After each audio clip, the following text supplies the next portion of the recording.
Three, two, one. Hey everybody, this is Victor. I am with Jared here, and we're going to be talking real estate. We're going to be talking how Jared got a 43K net flip and what he decided to do with it. How you doing? What's up, Victor? How you doing, man? I'm doing good. I like the background. It's a great setup. Swamp Fitness, there we go. Swamp Fitness, baby. We'll have to get into that in a second. What market are you based out of again? Gainesville, Florida. Gainesville, Florida. That's right. We're in the same town. And what's your background? Yeah, this is my in-home personal training business, which basically Swamp Fitness matches our clients with a personal trainer that is the best fit for them, that will travel to wherever they want, whether that's their home, somewhere outdoors, or in an office they work at, and will help them to get the results that they want. Awesome. So you have a personal training business, and that's full-time, and then like you do real estate on the side, basically? Yes, that's right. Yeah. Okay. Okay, cool.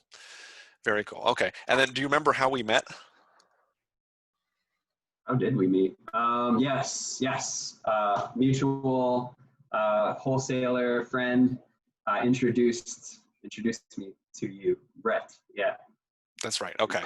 And I remember we were looking at a property, and we'll get into that, but like right after we saw the property, the flip in question, we'll talk about that. Yeah. It was like that same day.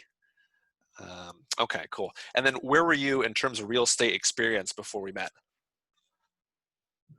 Before we met, I got started in 2016. I got my first two properties that are rentals now. And then 2017, I did, I wanted to like get into the flipping business. So that was like when I first really like got started with that. And I partnered with a couple of guys to do that. And I didn't know anything. So I was just like learning. I actually found the deal through a wholesaler and was like, okay, now what do I do? So I did, I was just afraid, honestly. So I partnered with a couple of guys that knew, like one guy that had done a bunch of flips, another guy that like brought the money and also like knew real estate very, very well. And all that to say, that was 2017. That was the main thing that happened. Then 2018, I did the first flip on my own, and I dragged my girlfriend at the time along on the journey. And I was like, okay, you are in charge of project management, because that's the part that I'm just like, it's not fun for me. It's kind of, it can be stressful and stuff like that. But anyway, that was 2018. Did the first flip on my own, and yeah, that one was great. That one ended up being 32,000 net profit on that one, and definitely probably made every mistake you can think of. Like there's always mistakes, but I'm happy that that's great. One of the first deals I ever did to profit that worked out. So that was that. And then let's see, last year was when I met you, and I did a wholesale deal, and then the one that we're going to talk about today was when I met you. So that's the scope of my experience with real estate. Okay, super cool. I remember we ended up meeting, and then right after we saw the property, and I think you were about to buy it or you had it under contract, something like that, and you were just asking like, what repairs would you do? Like what would you guys do? You're just like asking some questions, and we were walking through the property, giving recommendations. Just roughly is what I remember. Okay. So tell me about this flip. Like what happened? How much did you buy it for? Repairs, all that stuff. Yeah. So I bought this property for $125,000. Okay. It was listed on the MLS. I'm also a licensed realtor, so I probably should have included that in my. No, you're good. Yeah, I got my license because I knew that I was super passionate about real estate, right? And I figured this would help me throughout my journey. So anyway, stay on topic. ADD sometimes tries to kick in. No, you're good. So I saw this property. And I just remember it was already priced below market value, like a decent amount below market value. And I just kind of got into, I trained myself, and it's how I actually got the other flip that I did on my own too. And I just trained myself to just go to the property immediately, went there, looked at it, and I was like, this makes sense. And I think it was listed for 136, if I'm not mistaken. And I just threw in the offer. They said they just received another offer and they were about to move forward. And I was like, okay, can I still participate in like putting an offer? Did they sign? And the listing agent was like, no, they haven't signed. Go ahead and send it over right now. And so I filled it out quickly. I put 125. I put a high deposit down. I put 0-day inspection. I was feeling kind of ballsy, like I was like, I really want this one. And so I just, 125, I didn't know what the other offer was. I had no idea, but they liked my offer, and especially the terms. So they went with my offer. So, yeah. And then you asked me about the repairs, right? Yeah. So that was like, so you bought it. So you bought it 125. You ended up getting it. That's fantastic. In terms of next phase, like what happened? Like, let's talk repairs and such. Sure. So for the repairs, honestly, I got into this habit of not, and I've only done a couple of flips here, so I would not get an inspector or anything like that. I just knew that I bought it low enough and it needed work. So all that to say is I didn't know all the details of what was all wrong. I just knew I bought it at the right price, right? And so all that to say, what I could see was like, oh, this, in the bathrooms, it has like baby blue and pink, and it's just like super dated. And I mean, all these like the vanities were like, you had to be like a munchkin to like, if you like you have to like bend over basically. It was like made for really small, and I'm not trying to be offensive. I'm just joking around, but no, you're good. Anyway, yeah, like literally the bathrooms, and then the kitchen was pretty dated. So I knew I needed countertop, and I knew it needed the painting. I knew it needed a lot of the basic cosmetics, right? And what I didn't really know about was that the subflooring it was completely damaged and it needed to be replaced, and that there were leaks that were in. So all said and done, what happened was I did all the cosmetics, right? I made it look really nice, and I did it pretty dang quick too. I think I took like 2 weeks, and I was just hustling because I had like this goal. I was about to go on a trip to Israel, and I just had this goal. I was like, I wanted this to be sold, like, or at least on the market, and sold ideally before I fly to another country. And so I made it look really good. Countertop painting, it looked good. It was ready to show. The problem was I didn't address the subflooring and some of those leaks. And so what happened was I actually got it under contract for 195, right? And they went through the inspection, and I believe it was a first-time home buyer. They saw this, and like they were happy. Then they saw the inspection report, and it freaked them out, and they backed out of the deal. Right. And so, so that's kind of, so then after finding that out, I was like, man, like, so I fixed all of those major issues that really caused them to back out. So all said and done, all fixed up costs and holding costs came out to about $15,000. Okay.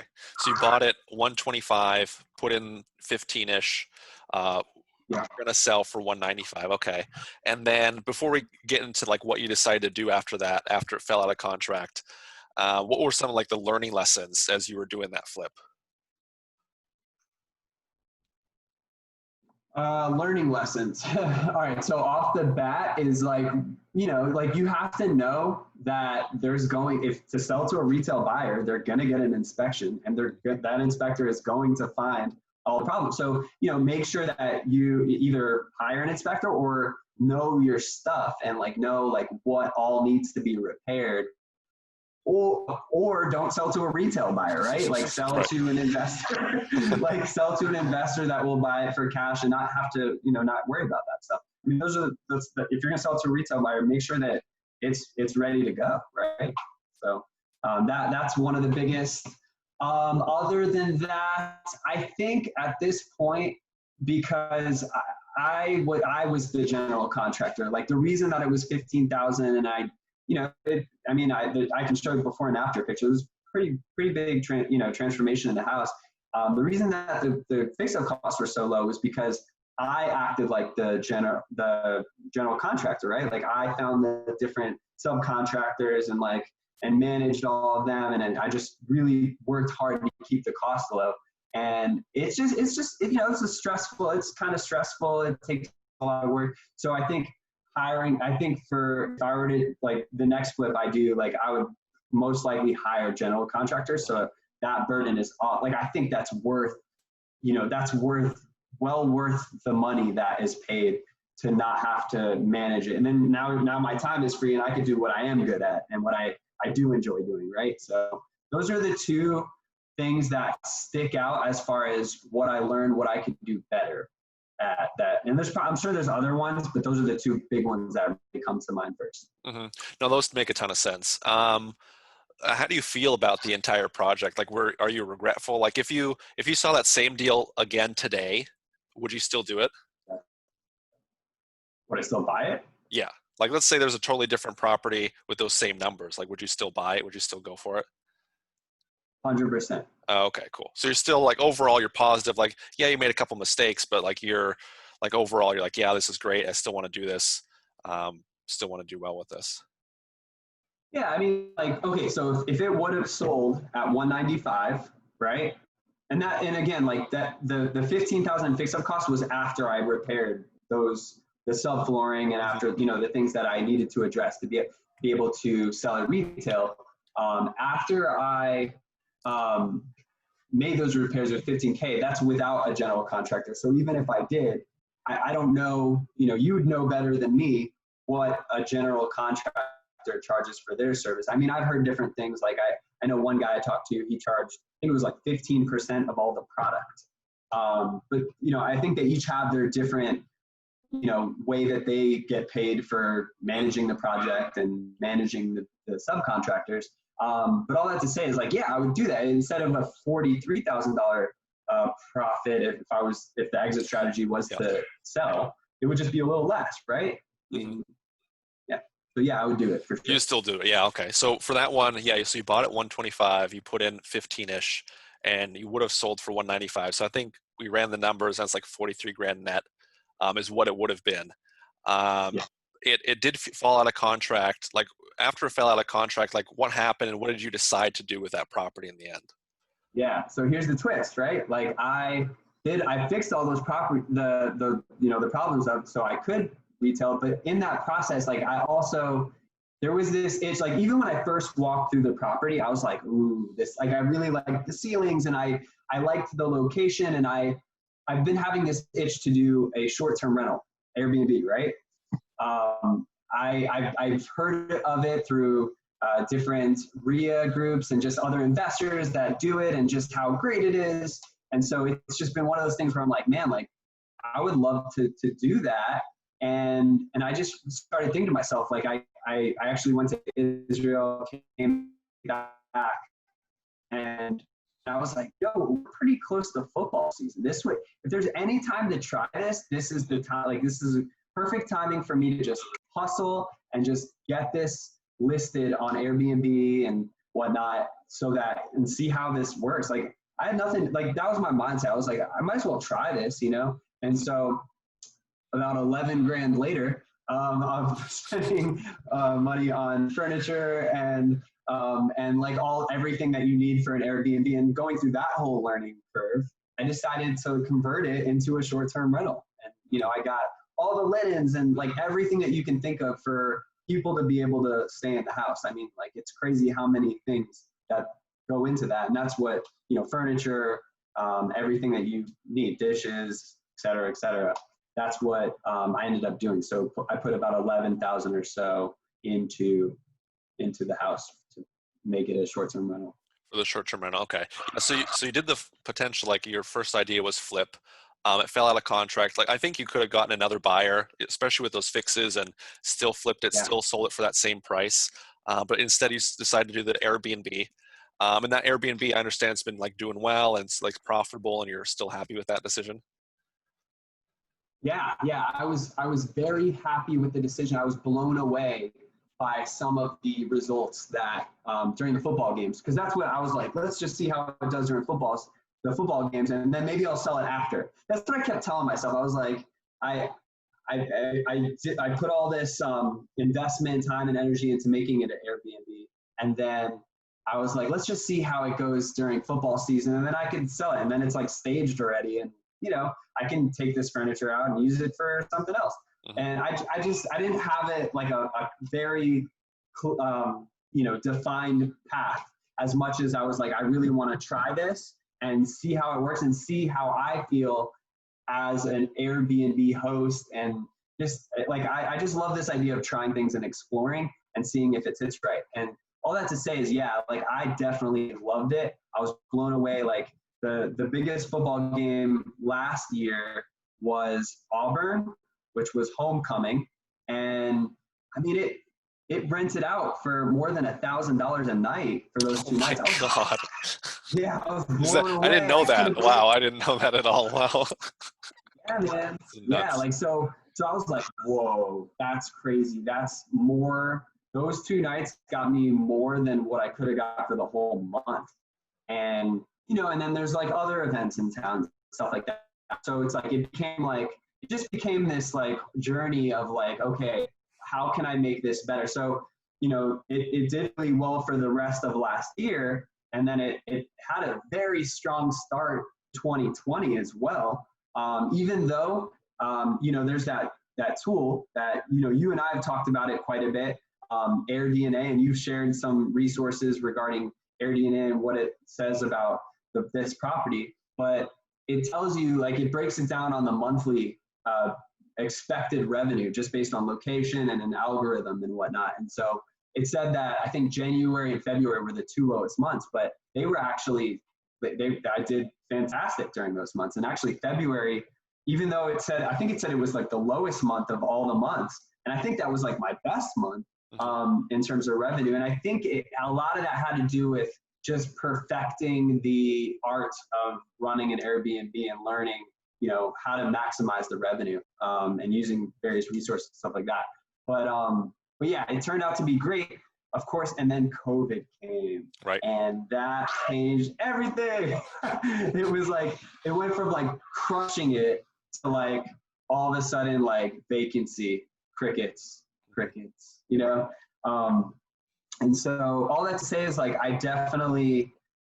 I'm absolutely grateful that I did Airbnb. And again, like I was going to consider selling it during, in Gainesville, we have like a cyclical market where the best time to sell is like right after it stops getting cold pretty much. So like March, April, May, June, I'm sure you know that. And so I was going to sell it right at that time after like testing out Airbnb, like if Airbnb didn't do very well. But I was like, I pretty much set metrics. I was like, if it brings in more than 2,500 in revenue, then I'm not going to change this method. And so that's what happened. And I just stuck with it. Granted, it did go, I got hit, it went a lot lower during COVID, but I still am optimistic for the short-term rental market moving forward.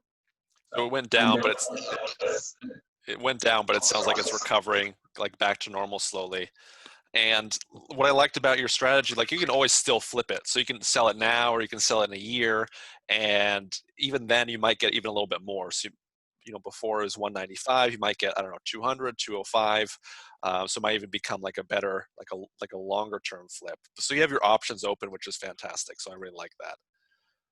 And there's also avoiding short-term capital gains, because if I own it for more than a year, which at this point I have, so boom, I just knocked that off if I did want to sell it today. So yeah. Perfect. So any other like final thoughts in terms of the flip and Airbnb, anything like that? Any final thoughts? I mean, yeah, I mean, I think this is more of like something that I'm trying to tell myself every day, and advice that I hear from people, you know, mentors and people that are successful and stuff like that. And I try to tell myself that all the time. It's a big struggle of mine, and I'm going to say the same thing. I'm just going to call myself out. It's like, it really, you know, it's really wise to like hone in and be good at one thing and kind of focus on doing one strategy within like real estate investing. Like it's a lot harder to scale and become really successful within real estate investing or anything if you're like, I'm going to do all these different things. And so like, I know this, I hear this, and I believe this, but I think that the challenge for me is just, it's exciting to me. Like I just literally get excited by this idea. Like if something excites me, I want to give it a shot. And so I'm still like trying to practice learning to narrow down my focus into one strategy. And this is what comes to my mind when you say flipping and Airbnb. It's like they're completely different, right? I mean, but a lot of times if you want to get a property at a discount, you kind of have to do the flipping part first anyway, right? Or you just buy retail or close to it, and then you can just focus on the short-term rental. But anyway, that's my thoughts. That's my advice to myself and any others that are watching, is that it's wise to hone in on one strategy, get really, really good at it, and like you kind of, it multiplies, right? It's like a exponential growth on your time, your strategy, like what you learn, and that just grows on it. So that's my advice that you need to listen to. I really like that. I like the focus. It's really key. Okay. And then why did you decide to do business with me? Well, you are a very giving, generous person in terms of like, you're always there to help. Number one. Number two, you're very trustworthy. So being a trustworthy person, that's a must for me. And so, and I felt that instantly and to this date. And so, you know, and on top of that, like I've seen your work, like you crush it, man. Like, you know what you're doing. Like you know, there's a reason that your properties, like everybody, like they sell so quickly, and they look very, very, you know, beautiful, you know? And I think that those are the three reasons. You know what you're doing, you can be trusted, and yeah, you're a good guy, you know? That's it. I appreciate the kind words. And then, so why would you recommend others to work with me? Yeah, duh. Okay. Okay. And then, perfect. And then, why should someone listening take action now? Well, I mean, if you have, depending on what you want in life, what your goals are, you know, if you really want something, you know, that's not going to happen by not taking action, right? You know, I'm definitely one to have paralysis analysis and like, oh, it's got to be you know, like everything's got to be perfect and everything like that. But like taking action doesn't work that way. Mm-hmm.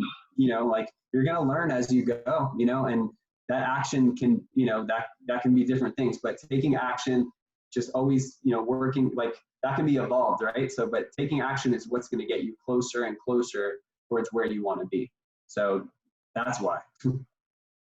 So like taking action, like these baby steps in the right direction, you'll eventually get there. Yeah. I mean, you know, there's, you know, having clarity on exactly what you want, and, you know, knowing, like having a good game plan on how to get there. I mean, those are actually extremely important. Believing that you can do it is the most important. I'm so big on, you know, our beliefs, and Mm-hmm. if that, I mean, I really believe that psychology, the beliefs, is like 80% of what makes it a realistic, you know, accomplishment, like something that you can actually do. It's like, do you believe that you can do it? If you really, really believe you can do it, then move forward on that, take action, and it'll happen. That's, you know, I mean, yeah, I mean, I guess just believing that you can is also not enough, but I believe that's the most important part to fuel you. It's like belief and desire. I guess those are that composes the 80%. And then the other part is like, you got to actually do the work. You got to do it. Yeah, perfect. Like know what to do, when to do it, but you got to get your mind right. Yeah, I like that. That's spot on. I believe that too, for sure. Okay, cool. Well, appreciate you. Thanks so much, Jared. Appreciate you taking the time, sharing with everybody. Thanks everyone for joining. Yeah, no problem.